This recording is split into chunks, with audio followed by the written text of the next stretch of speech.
Kalangala and these other islands, when it comes to the health sector, they say Kalangala district has the highest prevalence of HIV, and we're at 18%, bigger than that of the entire country, and we're given free condoms.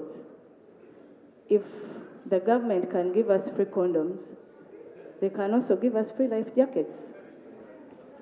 Because you cannot say you're protecting the lower part and you're not going to protect the upper part. Because life jackets are worn up and they also save lives. So if condoms save lives, the government should also consider giving us free life jackets, or at least reduce on the taxes on the life jackets.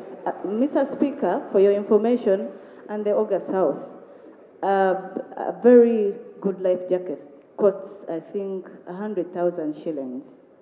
A good one.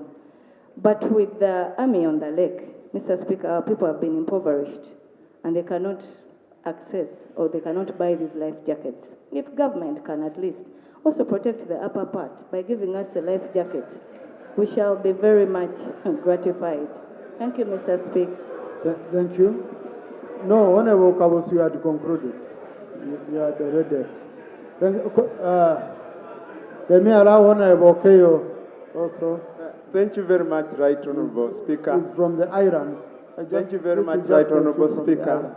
And actually, Right Honorable Speaker, the islands are really disadvantaged. And like my colleagues have stated, it is time the government looked at transport in the islands. For example, even the government has now put up a policy that you don't travel at night. These are places sometimes when you are halfway the journey, the engine breaks down and you have to float. Actually, the idea should be that the government should help us with a number of safe transport means. My colleagues are talking of the life jackets, but even the boats, we pay taxes, but even these boats, even if the government could do inspections, sometimes there's wear and tear. So the islands, we really pay a lot of taxes because even in terms of fuel, the consumption of fuel is high. What you would require from here to Ginger, about 10 liters, on water it will be 25 liters. So we pay a lot of taxes. It is time that the Ministry of Transport looked at transport on water. Thank you, Right Honorable. Thank you. Now, Honorable colleagues, I don't want to open up this issue, please.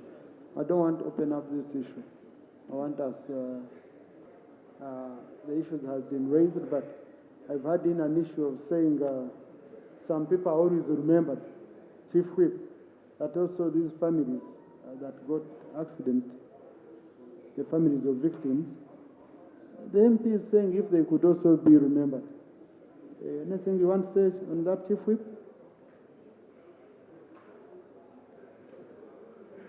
Thank you so much, Right Honorable Speaker and Honorable colleagues.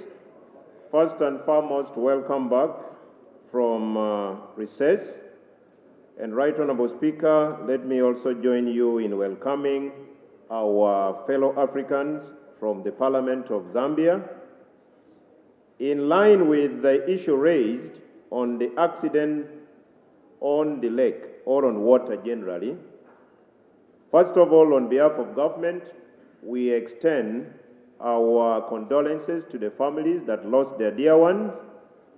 Just like the honorable member stated, I just want to amend that there are accidents that can be prevented and there are accidents that may not be prevented. Right Honorable Speaker, I wish to undertake on 3 fronts.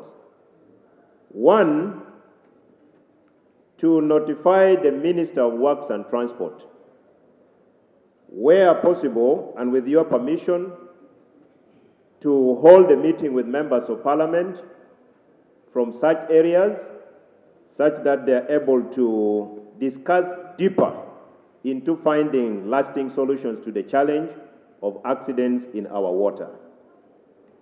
2, I also undertake to notify accordingly the Right Honourable Prime Minister, who leads government business in Parliament, on the request put forward by the members of Parliament from this area on government considering supporting the families of the bereaved.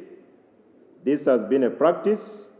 I hope that it will be honoured, but let me undertake to report accordingly. On the question of free jackets, this is an issue that can be discussed in the meeting with the Minister of Works and Transport, such that they're able probably to come back to Parliament and inform us on the lasting solution they have agreed in that meeting. I beg to submit, Right Honourable Speaker. Thank you. Procedure?